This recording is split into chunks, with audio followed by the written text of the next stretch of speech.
You're listening to Raising Anchor on 990 WBOB.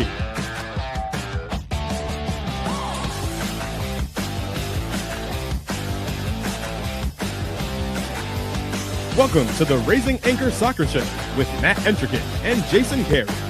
Your home for news, analysis, and everything Rhode Island FC. Each week, they take you inside the locker room, inside the tactics, and inside the storyline shaping RIFC. Now, here's Matt and Jason. Rhode Island FC prepare for their Saturday showdown as Monterey Bay FC head to Pawtucket in RIFC's final interconference matchup of the season. Is this a trap game for the Amber and Blue as they take on this last place team in the West Coast? We're going to talk about that, plus the status of JJ Williams and what that means for the team heading into the back half of the season. We're going to talk our reinforcements on the way and everything else that matters. But first and foremost, I'm your host, Matt Entrican. Joining me is co-host Jason Carey. Jason, how is it going, my friend? Doing good. Looking forward to another rainy Saturday because that's the only conditions we're allowed to play in. It's for now and forever. And, you know, JJ's totally going to be there, right? We're going to get to send him off. So it'll be bittersweet, right? That's definitely going to happen. I mean, I don't know if a Williams will be in attendance, whether that's a fan or a member of the Williams family, but we will talk about just exactly where JJ Williams might be. I mean, we've got CJ Williams, right? That's the we've got Williams at home kind of meme right there. I forgot we were just one letter separated from another JJ Williams. Maybe we can ask. Do you remember the movie Beer Fest when one of the characters dies and then he's immediately replaced by his twin exact brother, like identical twin, and then he goes, "Hey, just in memory of him, can you just keep calling me my brother's name?" I don't think I've seen that movie. I forgot you don't watch movies, but anyways, I think his name was Landfill in that. But I digress. Jason, I got to start things off here on an apology tour because some things went completely off the rails on Monday's show, and I have to make an apology. And this isn't a bit, this isn't a joke. I feel like we've made it very clear over the years now. We get to say years. We get to say years covering this club that we always try to be a source of knowledge and a source of accuracy. We've always told everyone we're not always going to get everything right. But I made a massive mistake on Monday's show. Did the lawyers tell you to say this, or is there some sort of lawsuit? We can't afford lawyers because no one would sue us for anything because there's no value to take from the Raising Anchor Soccer Show studios. But no, I did some very poor pronunciation. And for that, I'm truly very, very sorry. And I have to own up to my bad misspeaking, if you will. Have you been watching too much Family Guy and you said Pawtucket? You know, in the earliest days when I was just not paying attention, and I think I was a little intimidated by Mayor Grebian, I did an interview with him and I did say Pawtucket, and it was very embarrassing to ask the Pawtucket mayor about his city. And so that was egg on my face, but that was like 227 episodes ago. So here we are now in the present. No, I did something even worse. I was reading really quickly off of source material, and sometimes I cheat when I know the word, but I'll still write it phonetically. Didn't do it. And even though I know it's Edinburgh, I said Edinburgh. And that was the most embarrassing thing I think I've ever done. And what's worse is because there was all the conversation about JJ Williams transferring to Hearts. Lots of Scots were listening. Lots of Scots have written in since complaining. I have embarrassed myself as someone who has lineage to Scotland in front of the Tartan Army, in front of Hearts fans. And now everyone knows that I am just a complete idiot. And I have to own up to that internationally now. It happens. You're our idiot. I mean, I stick my foot in my mouth all the time. I said Holstead was playing for Houston. And Clay's mom immediately went on to Twitter and made sure to correct you and say that she does listen to the show, and she was really frustrated with you on that. So listen, we're not always going to get it right, but we move on. So let's get to the news here, starting with something that I'm not quite sure how this is going to really pan out, where the truth is on it.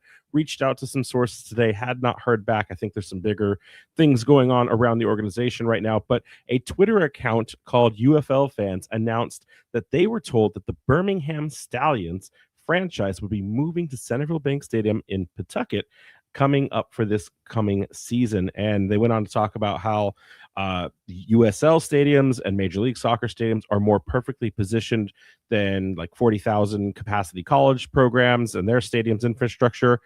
Nothing has been confirmed at this time, but lots of chatter online, lots of conversations about it. Birmingham very upset. Kaylor Hodges saying first we took X amount of coaches, we took X amount of resources, and now we're here taking yet another thing out of Alabama. The only thing we didn't take from Alabama and Birmingham this year was, any points on the season. Yeah. But nevertheless, thoughts on a UFL team coming to Centerville Bank Stadium? Kind of interesting. I did look it up because I wasn't too familiar with this league. Do you know that Dwayne "The Rock" Johnson is part ownership of this league? There's only one Dwayne in my heart, and that is Dwayne Busy Atkinson. So I did not know. Do you think Dwayne Busy Atkinson could be a stunt double for Kevin Hart in one of his Jumanji films? Could we build that bridge somehow? Brett Johnson's got the media connections. Let's get some side money for Dwayne Atkinson and get him get the Dwayne connection like going. rolling on this and on the social media. They can make something fun. I think about this, and like you said, it kind of makes sense for a lower division league to play in smaller stadiums. They can cut down revenue costs and kind of get that like better intimate feeling. Like, speaking of Birmingham, like anytime we watch a game in Protective Stadium, it looks like there's 4 people there, which is just absurd. And it just really looks really bad too for television. And I think it kind of makes sense too, that with these stadiums, you want to maximize the amount of use you can get out of them. And, as long as it doesn't destroy the turf. Yeah, that's a big concern. That's the only concern that I would have here.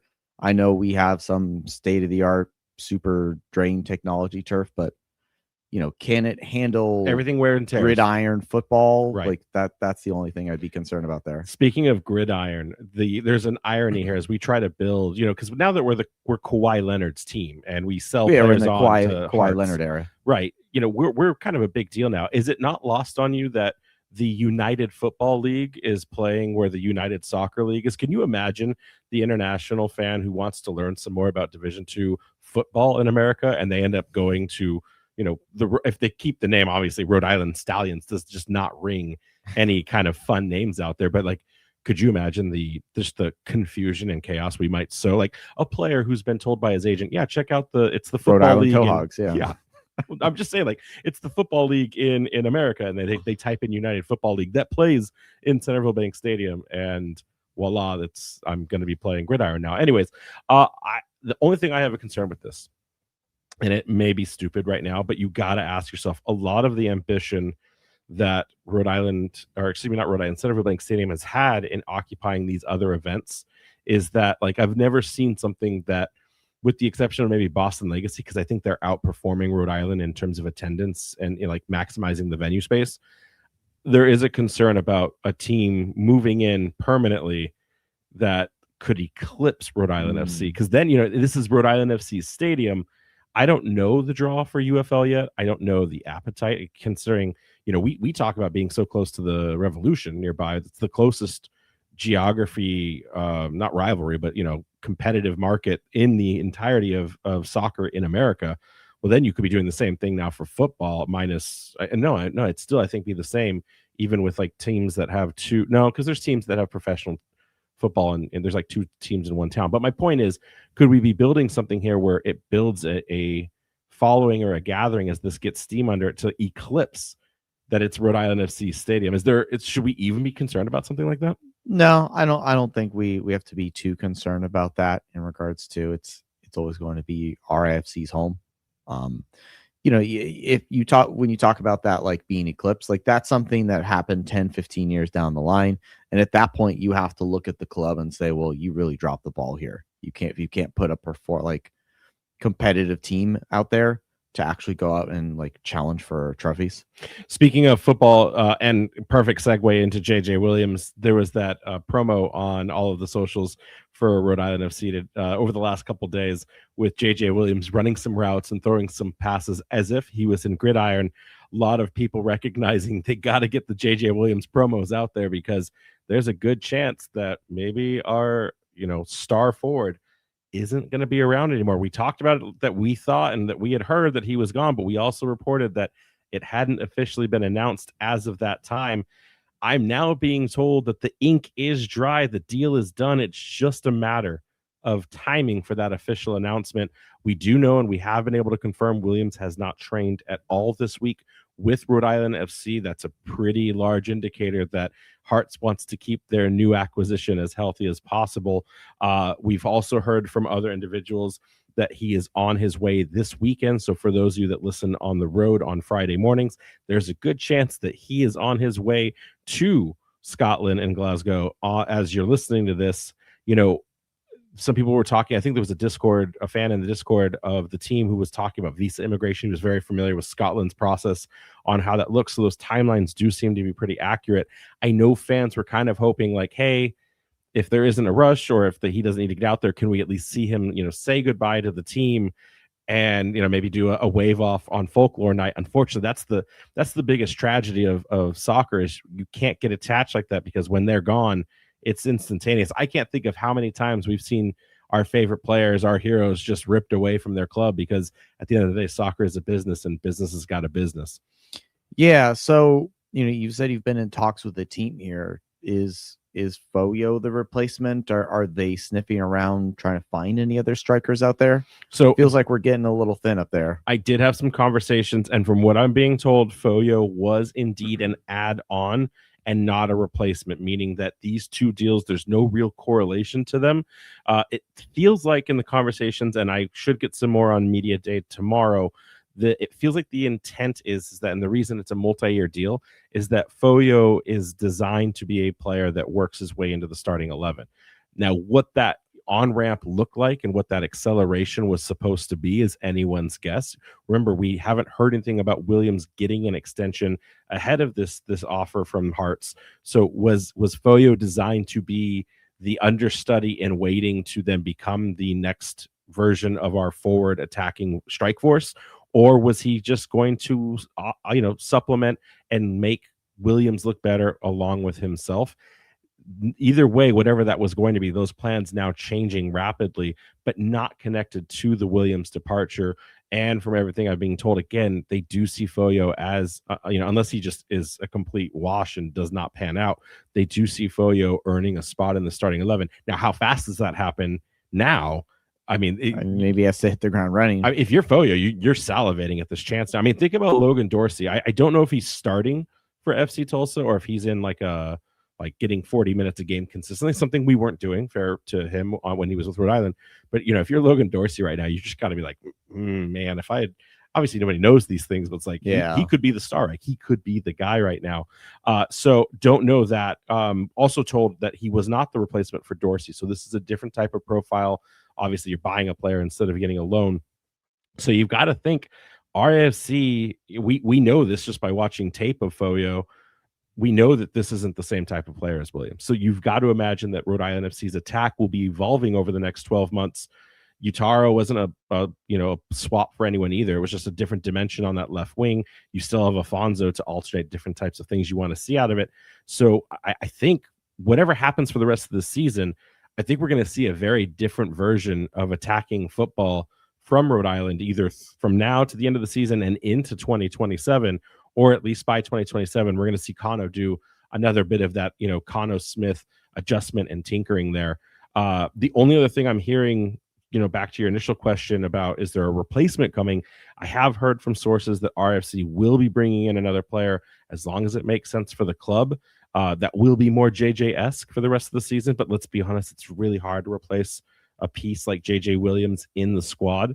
I still think, and this isn't because I know anything, this is just my gut telling me, we wouldn't want to take a chance this quickly on anything other than a loan. So I really think that what we're going to be seeing is either an MLS Next Pro product that is ready to take that leap and try to cut his teeth in the championship, or we're going to find a struggling MLS level striker or target forward that needs some time to, let's call it, rehabilitate in Division 2. I just don't see us getting it doesn't make sense to panic buy, especially when we don't have, Connor would never do that. We don't have like unlimited capital to just throw around.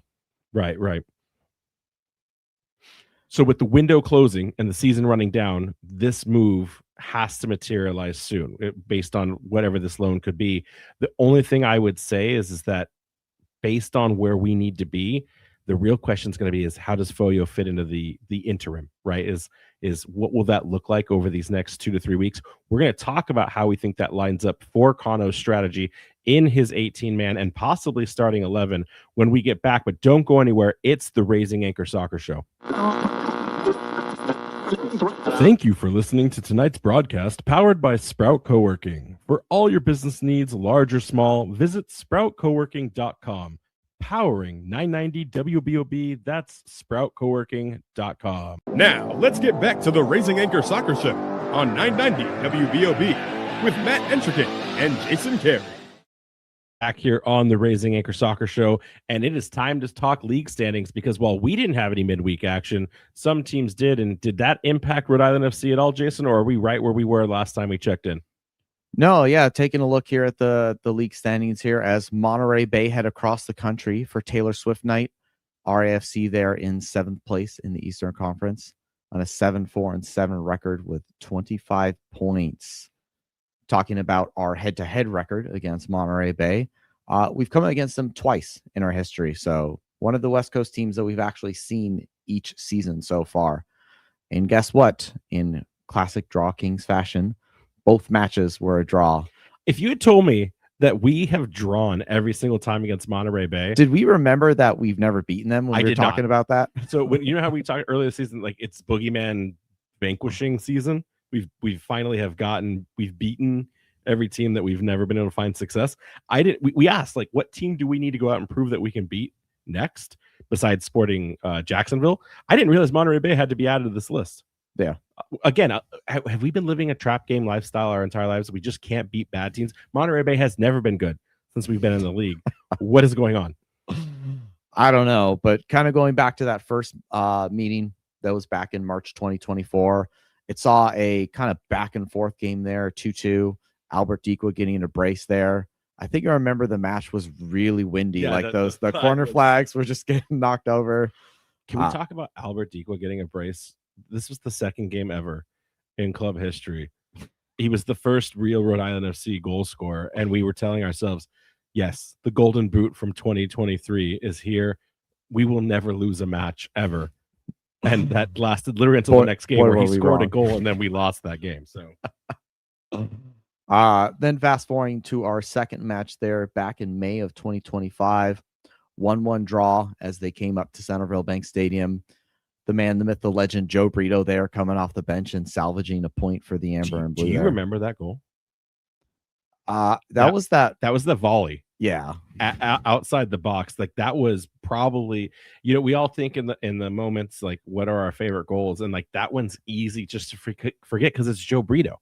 And no disrespect to Joe. He's a great player. He was a cleanup guy for us no matter where he was, but like not remembered for goals until you remember, wait, scored in Hartford in 2024, important goal, and then does this one, and it was such a beautifully executed goal.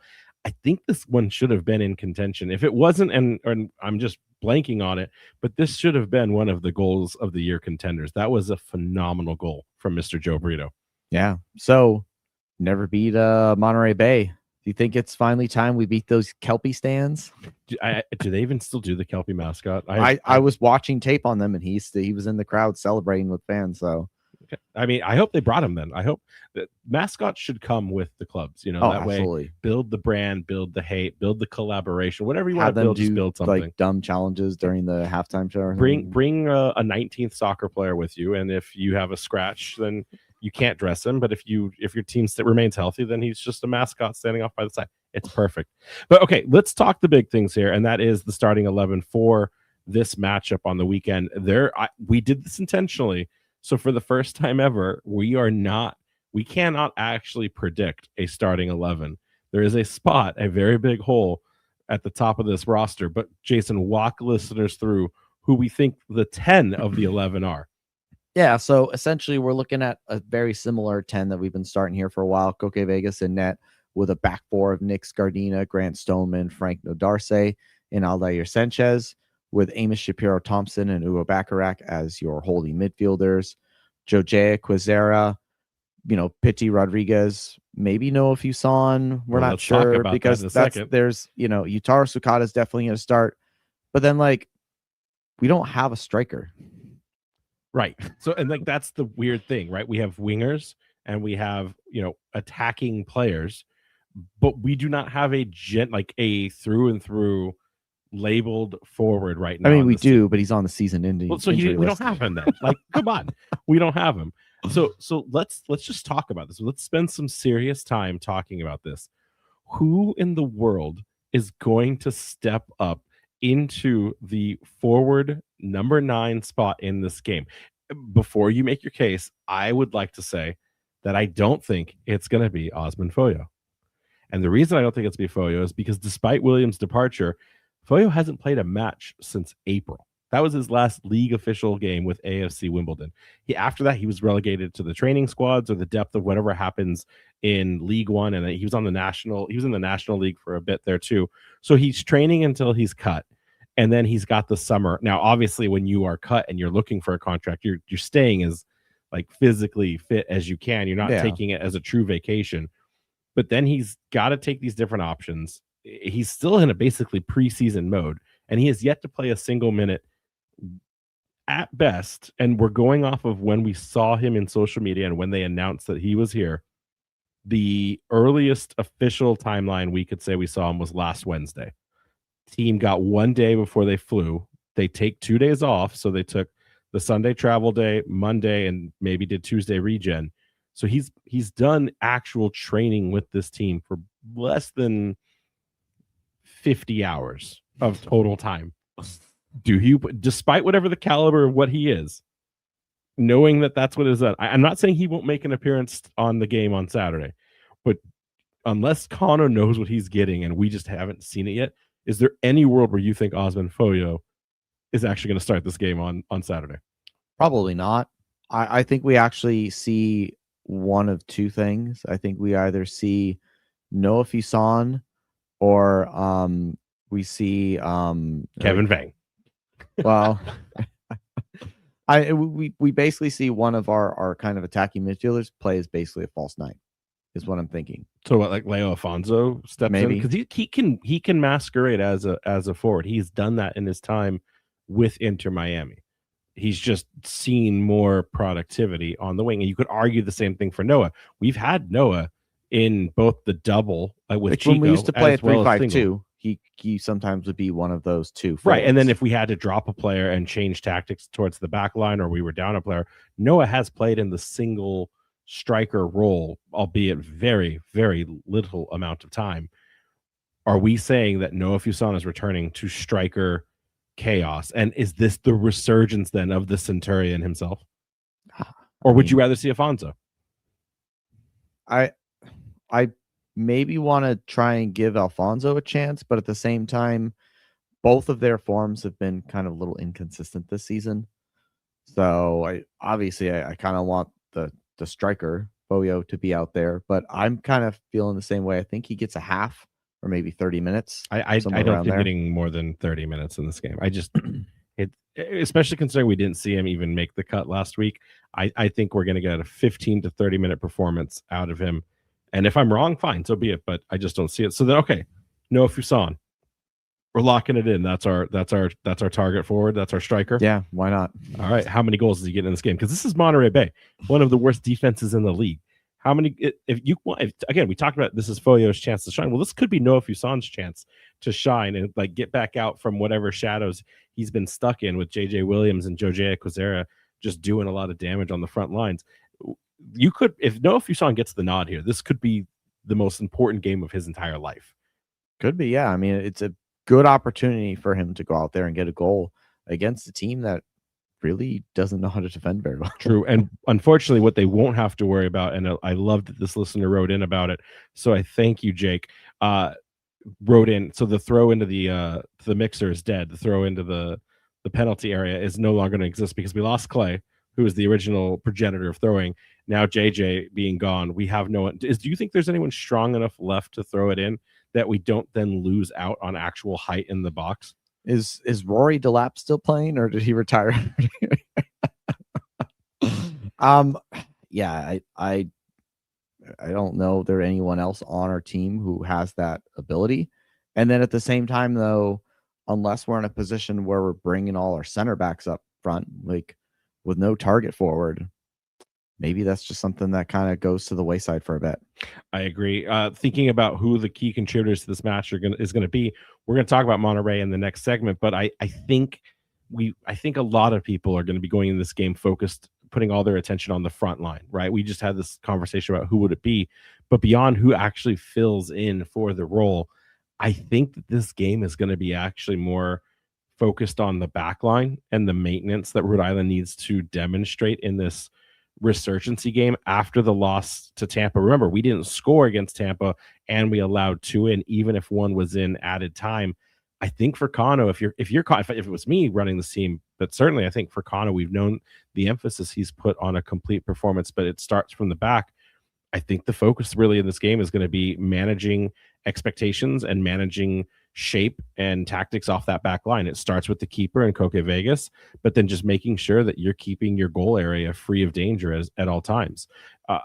Before Tampa, we had only allowed 1 goal in the last 4 games, 3 clean sheets, 1 goal allowed. It was the loss to Birmingham, because of course it was. Yeah. But if you're a team that like needs to, and we do need this result, and I'm not going to call it a must win. I'll call it something else a little later. We do need this result against Monterey Bay on this weekend for a lot of different reasons. But I don't think it's throw numbers forward, we have the better attack, and just stifle and suppress and just keep hounding their defensive line. I think actually for this game to be successful, it starts off that back line. So, and we've seen it, Jason. We've seen when we have some of the best games of the year, it's JJ gets a goal, Jojea gets a brace, but then who else gets named along the way? Hugo Bacharach gets named as a player of the week for his defensive contributions or his midfield containment. Frank Nadarce gets named for, player of the week because of his backline performances, his contribution on the left wing. Okay, Vegas gets a clean sheet. Right. Yeah. So I think when the defense is successful, it allows our offense to thrive. And that's nothing new. But that's why I think in this game, everyone's going to be like, oh, who's scoring the goals now? And we do need to figure that out. But I think where it really starts is, how does that back line look and what should it look like? So then I'll ask you, do we see Krifa Yao come back in this game? Because we saw him in social media posts. He's definitely training with the team again. I've been told he's getting closer and closer and should be ready, because we're supposed to have an interview with him, but he luckily got injured right before. I think he got injured, Jason. Just to dodge me. Yeah. He's dodged me last year. He dodged me in 2024. I'm not letting this man off the hook in 2026, because you just don't know if a player is going to make it 4 years running, right? Krifa Yao will be on this program by the end of the season, by hook or by crook. But I think he dodged me. I think he ducked me to watch some World Cup games and not have to talk about Canada getting exited out of the Cup. I think we'll see him, but I imagine that he won't start. I think it'll be one of those situations, maybe like Foyo, he'll get 20 minutes or something towards the end of the game. Depends on how it's going, though, too. But do you agree that he's been ducking me because? Oh, absolutely. Yeah, okay, I just want to make sure that's all clear. So then, if are you in agreement that the defense is what's going to matter here for Rhode Island, or is it everything's just got to go right in this game and we got to get back to greatness? It is important in the sense that, we're going to talk about Monterey Bay here in a second. That team can actually score. The problem is they can't defend. But the thing is, if you are also not defending, you're putting yourself in a situation where, look, we just got another draw. So it's, especially with the question marks up front, we can't let any in the back because we don't know if we're going to be able to score more than one. We cannot chase this game. No, I agree. But we've got to go to break. And when we return, we're going to break down this Monterey Bay FC side of things. Don't go anywhere. It's the Raising Anchor Soccer Show. Fans, as the weather becomes more and more unpredictable, be sure to check out 990 WBOB's weather page for all your temperature, storm, and travel info. Stay prepared for whatever Mother Nature has in store with the 990 WBOB weather page. Now, let's get back to the Raising Anchor Soccer Show on 990 WBOB with Matt Entrican and Jason Carey. Taking a look here at Monterey Bay FC's table position here. They're sitting dead last in the Western Conference here in 12th place with a 4-4-13 record on 16 points. They're currently on pace to have their worst season in years. They're in like the basement that's inside the basement. Jason, you just said worst season in years. And I was thinking about that. And I was thinking everything I know about this club, from Kelpie to Superfan Dan to Du Bois. we're going to talk about Du Bois. Hashtag Selena. No, not Selena Gomez. Wow. Hashtag Becky G. Yeah, there you go. It's been a long day. Guys, I'm not used to this 9 o'clock number yet. But they've only been a club for 2 years longer than us. Like they're a relatively new club as well. And in that time, they've never once made the playoffs. And I remember so much so, I don't know if it was in the 2025 season or if I saw it in the 2024 season, but there was a moment where the leadership within Monterey Bay said, if we don't make the playoffs, we will refund like 25% of your season ticket member price. I don't know if they did it in cash or that they gave it as like merchandise to buy. Store credit. Yeah, literally shop credit.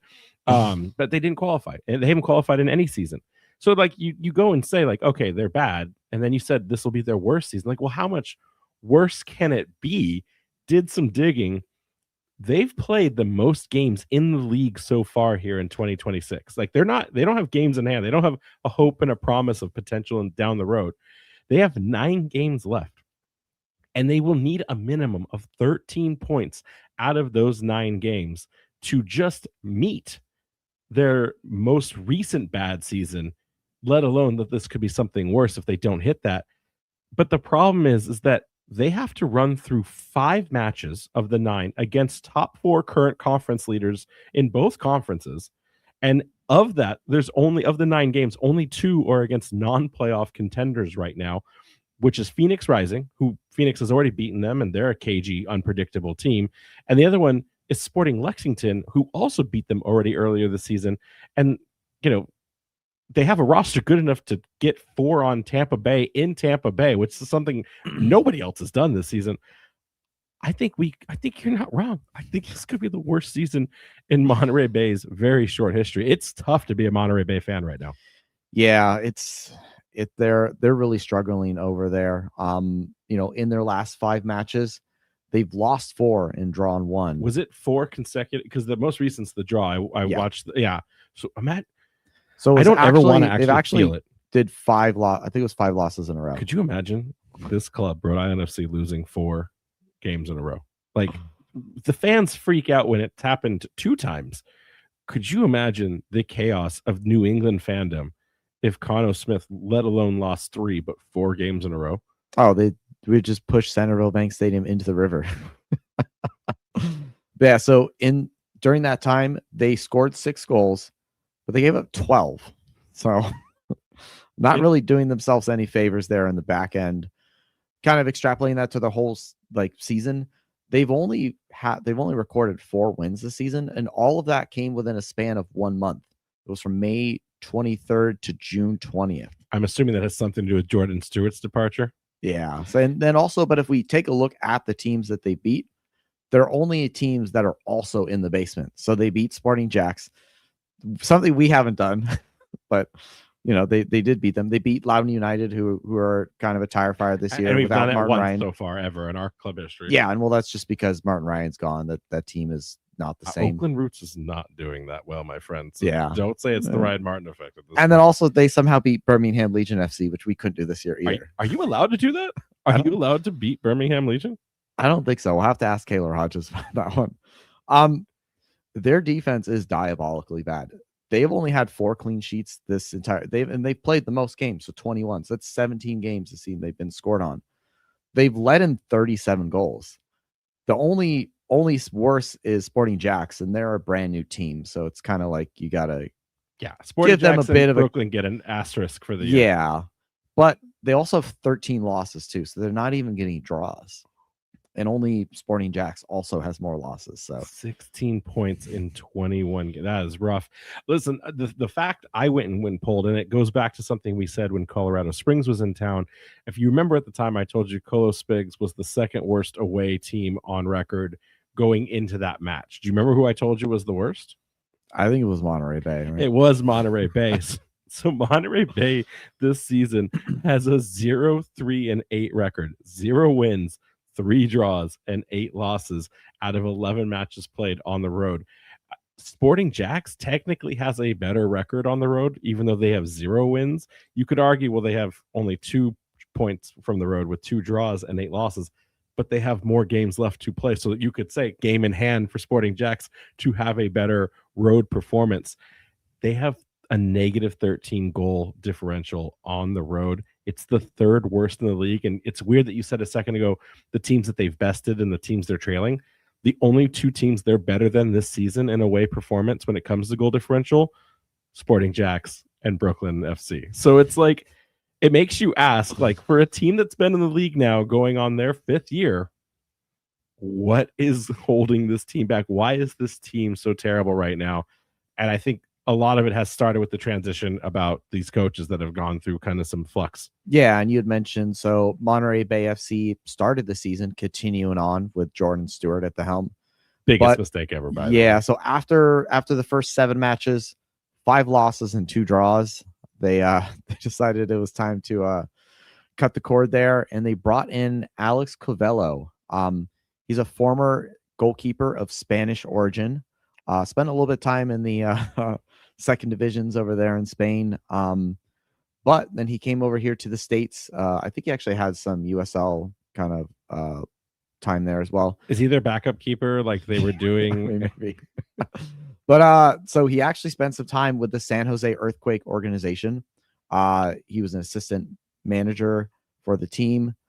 He was the head coach of their 2 squad, and he was even a caretaker manager of the main team. And actually, I think was at the helm for like 30 so games before they actually, I think it was probably before they brought in Bruce. So, Monterey Bay's best form actually came when he took over, and that's that month there I was talking about. But after that first month, they've really struggled to find any consistency. And yeah, like before this most recent draw against Oakland Roots, they had 5 losses in a row. Yeah, I was trying to go back and look at, like, when did this team get better? Like, were there player acquisitions? Was it a string of the teams that they win against? I think that is part of it, because they got that, every schedule has like that one period of time where it's not a cakewalk, but if you're gonna accumulate points, that's the time to do it. And the then dice roll just kind of went in your favor. And then there's that block of time where it's like things are going to get a little dicey. Everyone buckle up. And I think that had to do with, I thought personally that Sebastian Leggett had come into the team mid-season for some reason, and that was the lift, because the girls, the boys, they love the boy, and he is Monterey Bay's highest player now in terms of rating in the league at a 7.0 according to FOTMob. He's been a reliable attacking midfielder, something we don't see anymore, I think, in the championship. Again, like that creative ability to play centrally. We talked, like, was that Maxi's skill set when he was playing for Detroit the first time around, but didn't realize Sebastian Legett's been with his team since day one of the season. So it's not a Du Bois impact. I don't know what's going wrong. Is this just down to they had one kind of coasting, month of games, and otherwise this is the real Monterey Bay? Help me explain. Are we going to see the Monterey Bay we think based off of the stats and based off of the record, or is there a team underneath all of this that could surprise us coming into this weekend? There is, like, going back and watching a lot of tape of them, when they get their combination up front right, like, correct, like, they can be an exciting team. They've got a lot of moving parts there. The front line is very fluid. It's a lot of like little 1-2 passes back and forth, and they create a lot of like exciting attacking opportunities. The problem is they cannot defend to save their lives. And so I don't know if that is that a personnel issue, right? Do they not have the players in place to kind of facilitate the somewhat attacking style that they're trying to play up front? Like, are they being too risky, exposing themselves at the back? Do they just need to kind of cycle through those players? Do they need some sort of defensive coach to maybe help Covello there, kind of navigate the back line? It's tough to say. If I were to give you a guess on the only 2 stats that Monterey Bay is dominating in this league, what 2 stats do you think that they are excelling in? Think about that, and we're going to go to break, and when we return, Jason's going to answer under the pressure cooker. Don't go anywhere. It's the Raising Anchor Soccer Show. Now, let's get back to the Raising Anchor Soccer Show on 990 WVOB with Matt Entrican and Jason Carey. All right, back here on the Raising Anchor Soccer Show. Before we went to break, we asked Jason, and by we, I mean me, what two stat lines is Monterey Bay FC doing better than anybody else in the USL Championship? I don't think it's some sort of like meaningless attacking like stats, maybe like number of passes or something, or Nope. possession. These are all bad stats to be at the top of. Okay. Like penalties conceded. They are number 3, technically tied for second with New Mexico United in penalties conceded. What do you have to normally do to get a penalty? Oh, cards. Yeah. Nope, not cards. No? The other thing that starts before you even get the card. Fouls. They are at the top of fouls per match at 16.8. That tells me something, Jason. You know, we talk about the physicality of Rhode Island FC. Could we see a very scrappy and chippy game come this weekend? You know, normally we end up, I feel like, getting punished by cards instead of just, you know, padding the foul stat line. In this particular case, like I am not familiar. I watched Monterey. I watched 3 of their most recent games, and they were kind of tough to swallow. Do we think this is going to be a chippy, kind of almost hockey-esque match? Possibly. But some of that too, like fouls doesn't necessarily mean that you're physical. It also could just mean that you're bad, right? You're out of position. You're getting countered. You're putting yourself in dangerous positions where you're like, well, I don't want to give up another scoring opportunity. We're already down 3-0. Like, let's just take this guy out. But at the same vein, you know, tying this into what we kind of talked about at the top of the show, is this a trap game here? Absolutely. Like we've talked about how this team, you know, plays down to their opponents, and we've even, you know, this is as down as we can go. You know, speaking like not beating those teams we should be beating. And we've even asked JJ Williams about this, RIP, you know, like he's not dead. You know, he's told us someone sometimes. Just came in for the first time in 3 weeks and said, did they just say JJ Williams RIP?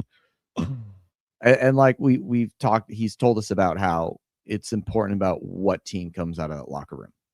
And it just feels like sometimes we'll go out there and see that, oh, this is the second worst team in the entire league. This should be a cakewalk. We don't have to, you know, be like a practice. But then we go out there and we struggle. Team. Well, technically, this is the worst team because we don't count Sporting Jacks. Everything they do is an asterisk. Yeah. But second, first, worst. I mean, it's neither of those are accolades that you want to have. You know, then you know, we've lost against Birmingham Legion twice this season.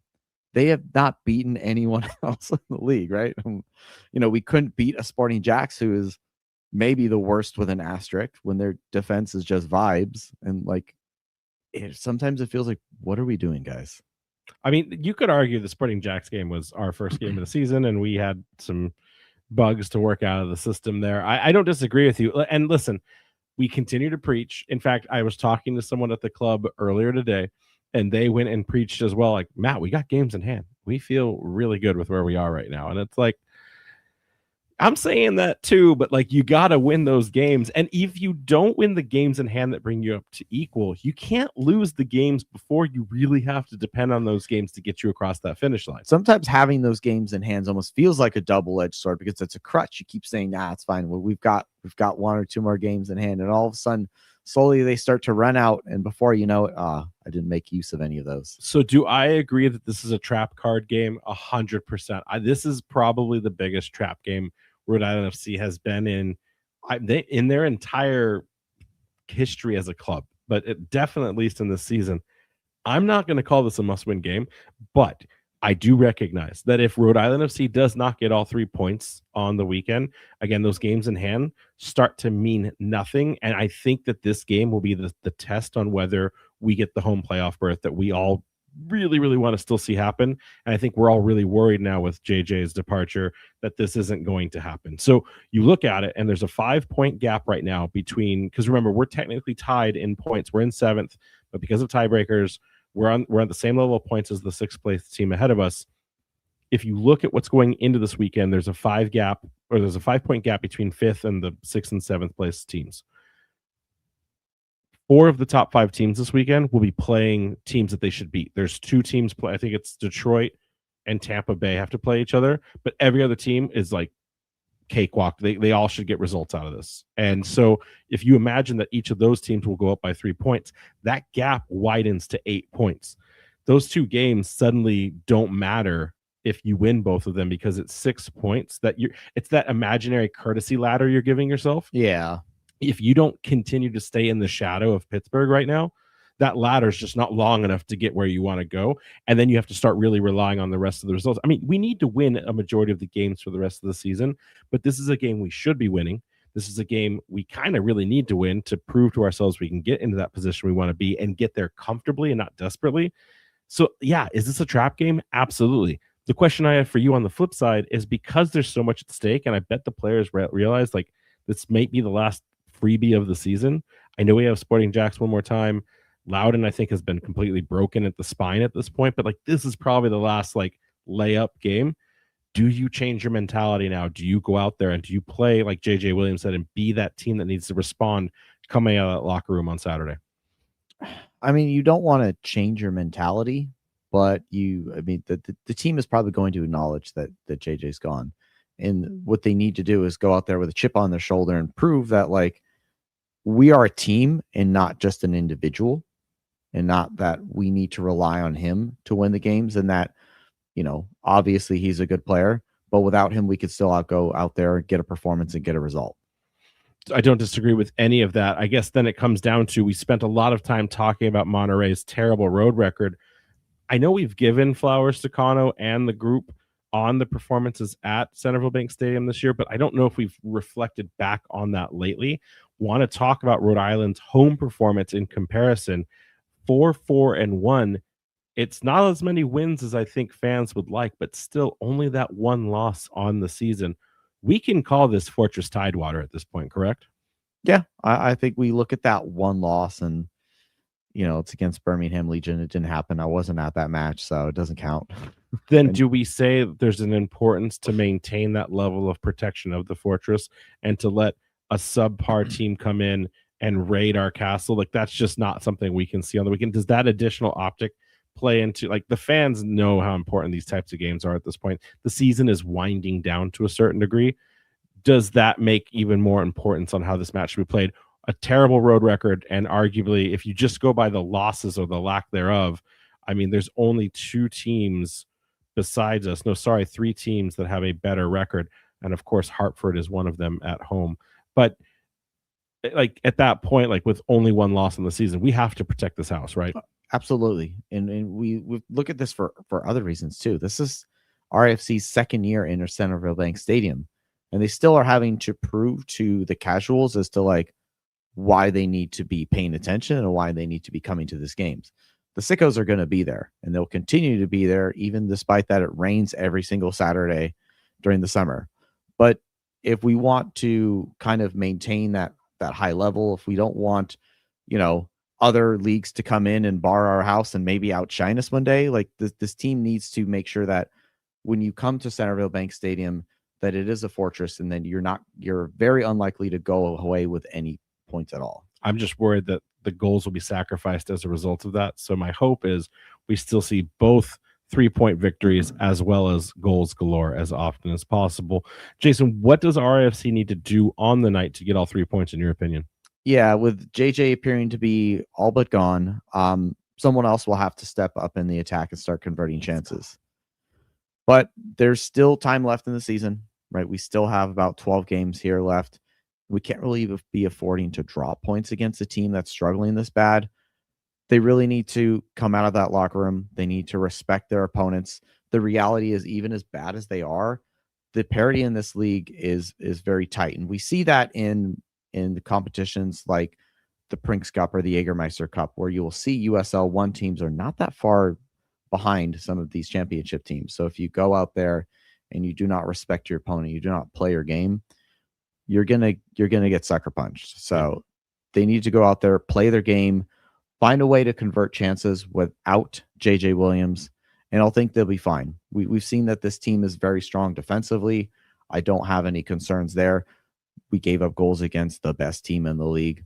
Most teams have. So it's very much a kind of forget the last game, move on, do your thing, and they'll be fine. I think that's right. I mean, looking at Monterey Bay, we talked a lot about the leaky defense that they have right now. But, you did mention that they have had a pretty consistent offensive production, roughly averaging 1.05 goals per game. The crazy pivot to that stat, though, is that they've failed to score in about 35% of their matches. So it's kind of like when Monterey switches on, like they switch on. And so, again, it comes back to me thinking we know that their biggest vulnerability is going to be their defense, but our defense has to be able to weather that storm. And I think that that's where they're going to have to be patient enough to wait for Monterey to make the mistake, because it's going to come in this game. Probably prevent the transitions, because like you said, their combination play is probably where they're the most dangerous. Give and goes, quick 1-2s. I think that if they can just hold, and it doesn't feel like it's fair to say hold on to one of the worst teams, but I think they just need to weather that team. And it's almost an endurance race at this point. Monterey Bay is flying all the way across the country. That is not an easy flight. If there's anyone that's ever tried to fly to Monterey Bay, I challenge you to try to get there in less than, I'm going to say, 9 hours from Providence or Boston. You can't do it because you're going to fly into one of the more international airports locally, and then you still got to drive to Monterey Bay. So it's not an easy place to get to. It's across the country. So there's a lot of advantage going into this match, I think, for Rhode Island. But really, it's going to come down to the first 20 minutes of each half, I think. Rhode Island FC establishes territorial control, again, keeps their box clean and no emergency defending of any kind. I think this is Rhode Island's game. This should be a textbook Connor Smith game, whether it's possession heavy or transition heavy. This should be a game where we systemically break down Monterey Bay. And then, of course, though, and I will probably preach this until Connor Smith is no longer with this organization, got to score first, though. We can't chase games. I don't even want to imagine having to trail Monterey Bay for any period of time in this match. Oh, absolutely. We can't afford that. Taking a look here at the ref assignments, the ref, Tehan Yaya, with the assistant referees being Domenico Giardina and Eric Schreiber, with the fourth official being Colby Johnson. Yeah, I did some research on the head ref. They've only got like 17 matches over the last 2 years in the championship. None of them have been with Rhode Island FC. So this will be a first time with us. Looking at the weather, you guys know it's going to rain.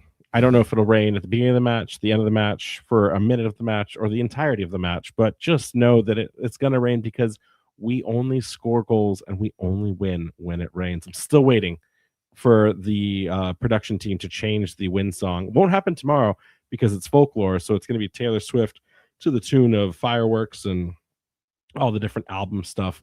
But getting into the game itself, the game, of course, starts at 7:30 for kickoff. Gates open at 6:30. There is a giveaway for Folklore Nights, the glowing bracelets.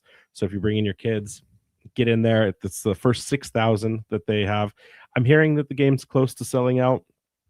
Don't know the actual number on that, but again, with rain, who knows if people are going to change their minds.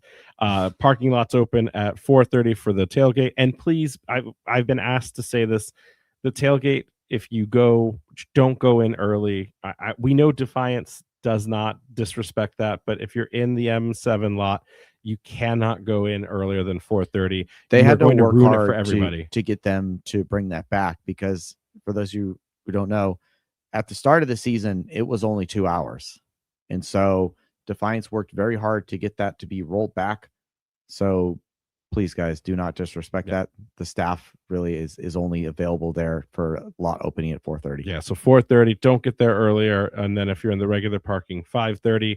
If you can't watch the game from the stadium, it'll be on MyRITV and the WPRI 12 Plus app, ESPN Plus, and of course Tom and Nick on the call. 7:90 the score. Fireworks after the game. Hopefully we see fireworks on the pitch. Isn't there a bad stat about theme games and fireworks? Does this not work out for us? We don't want to talk about that tonight. Yeah, okay, no, it's too late. Never mind. Everyone, just erase that from your memory. Jason, get us out of here, and we'll see you guys all on Saturday at the game. Thanks, y'all, for joining us. We'll catch you next time.